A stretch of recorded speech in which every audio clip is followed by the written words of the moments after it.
यहाँ चीजें जाती तो हैं पर वापस नहीं आती, और लोगों का मानना यह भी है कि यहाँ गई हुई कोई भी चीज आज तक वापस नहीं आई। जी हाँ, तो आज हम बात करने वाले हैं बर्मुडा ट्रायंगल के बारे में।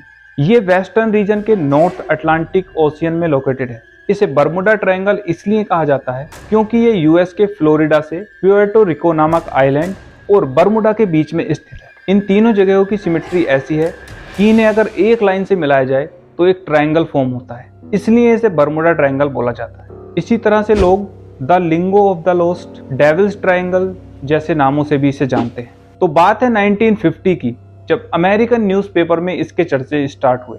इसमें कुछ अजीबोगरीब एक्टिविटीज के बारे में बताया गया है। इस जगह पर कोई भी इलेक्ट्रॉनिक डिवाइस मेल फंक्शनिंग करने लगता है, यानी उसमें कोई ना कोई गड़बड़ होने लगती है।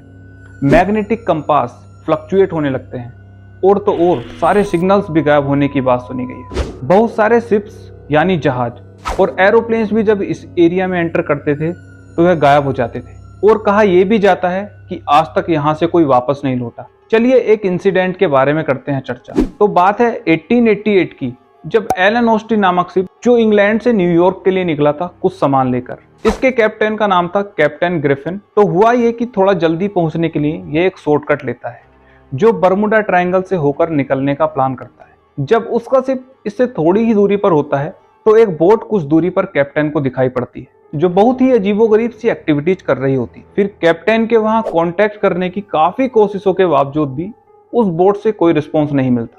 कैप्टन ने उस बोट को देखने के लिए कुछ लोगों को वहां भेजा, पता करने के लिए आखिर यहाँ से कोई रिस्पॉन्स क्यों नहीं आ रहा है। वहां पहुंचने पर उन्होंने देखा कि उस बोट पर कोई भी अवेलेबल नहीं है, ना ही कोई पैसेंजर, ना कैप्टन, और ना ही कोई क्रू मेंबर उस बोट पर मिला। फिर उन्होंने डिसाइड किया कि इसे अपने साथ ही न्यूयॉर्क ले जाते हैं। जब ये बोट को लेने के लिए आगे बढ़ते हैं तब बारिश के साथ एक भयानक तूफान आ जाता है और ये बोट हो जाती है गायब।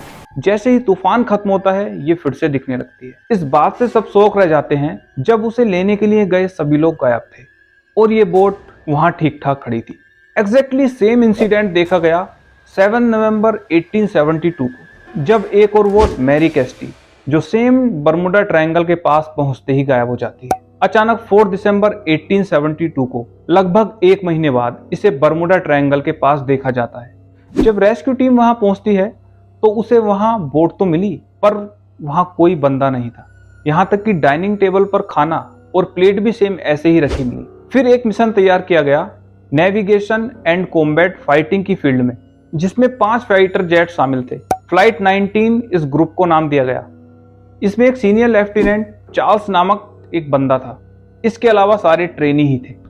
प्लान यह था कि फ्लोरिडा से निकलने के बाद चिकन ड्रॉप नामक जगह पर बॉम्ब ड्रॉप करेंगे। इसके बाद ग्रैंड बहमा नामक जगह से टर्न लेकर वापस फ्लोरिडा एयरबेस पर पहुंचेंगे। मौसम क्लियर था और सब उड़ान भर चुके थे। फिर अचानक से मौसम खराब हो जाता है और कैप्टन वापस जाने का डिसीजन लेता है। लेकिन यह क्या, उसकी कंपास फ्लक्चुएट कर रही थी, साथ ही साथ उसके साथियों की कंपास भी काम नहीं कर पा रही थी। फ्लोरिडा एयरबेस पर बैठी टीम ने उन्हें ट्रैक किया तो पाया यह कि सब डायरेक्शनलेस हो चुके हैं। इसके बाद इन्हें ढूंढने के लिए फ्लोरिडा से एक और एयरक्राफ्ट भेजा जाता है और अचानक वो भी गायब हो जाता है। उसके लास्ट मैसेज में लिखा था कि वहां लगभग 100 फीट की ऊंचाई पर कुछ जलता हुआ दिखाई दिया, जिसके बाद वो भी गायब हो गया। और ये जो स्टोरी आपने सुनी ये लगभग 100 से 200 साल पुरानी है। आपके मन में एक सवाल जरूर आया होगा कि क्या आज भी यहाँ ऐसा ही होता है? तो यह कहना सही नहीं होगा, क्योंकि आज सारे प्लेन्स और शिप्स इसी बर्मुडा ट्रायंगल के रूट से होकर गुजरते हैं। और तो और अब यहाँ सबसे ज्यादा ट्रैफिक देखने को मिलता है फ्लाइट्स और शिप्स का फ्लोरिडा जाने के लिए। इस मॉडर्न एरा में हमारे पास इतनी एडवांस टेक्नोलॉजी है कि कोई भी छोटी से छोटी एरर कैलिब्रेट करके तुरंत सोल्व कर लिया जाता है। मरीन अथॉरिटीज के डेटा के अकॉर्डिंग 8634 शिप्स और एयरक्राफ्ट अप्रोक्स बर्मुडा ट्रायंगल से ही गुजरते हैं, जिनमें ओनली 2 कैजुअलिटी ही आज तक रिपोर्ट की गई हैं। और ये पूरे विश्व के डाटा से कंपेयर करने पर बहुत ज्यादा बिल्कुल भी नहीं है। एक्चुअली बात यह है कि बर्मुडा ट्रायंगल के ऊपर बहुत सारी डॉक्यूमेंट्री, बुक्स और मूवीज ने हमारे दिमाग में एक इमेजिनेशन डाल दी है और कह सकते हैं कि एक हाइप क्रिएट कर दिया है, क्योंकि लोगों को ऐसी मिस्टीरियस स्टोरीज ज्यादा पसंद आती हैं। 9 मई 2020 की एक रिपोर्ट के अनुसार 75 शिप्स और एयरक्राफ्ट गायब हुए हैं, जो कि वर्ल्ड की दूसरी जगह पर भी लगभग same number of incident report होते हैं। अब ये कोई नहीं बता सकता कि ये जो स्टोरीज बताई गई हैं ये एग्जैक्टली सच हैं या नहीं, क्योंकि रिसर्च के बाद ये बोला गया कि मैरी कैस्टी शिप की स्टोरी के अकॉर्डिंग उसमें पाया यह गया कि उसकी जो लाइफ बोट थी वो गायब थी। इनका कहना यह भी है कि शिप शायद किसी खतरे में थी और उसे इमरजेंसी में खाली कराया गया हो, फिर लाइफ बोट के सहारे वो लोगों को वापस ला रहे हों और उसका कोई एक्सीडेंट हो गया होगा। अब एक और डाउट वाली बात बची है कंपास खराब होने की। तो रिसर्चर्स ये कहते हैं कि अर्थ पर 2 पोल सिस्टम है जिससे कोई भी कैलिब्रेशन होता है। पहला मैग्नेटिक पोल सिस्टम और दूसरा ज्योग्राफिकल पोल सिस्टम। मतलब जब हम कंपास के नॉर्थ पोल चेक करते हैं तो वे एक्चुअल नॉर्थ पोल नहीं होते, इसे कैलिब्रेशन में ऐसे ही सेट कर दिया जाता है साइंटिस्ट के द्वारा।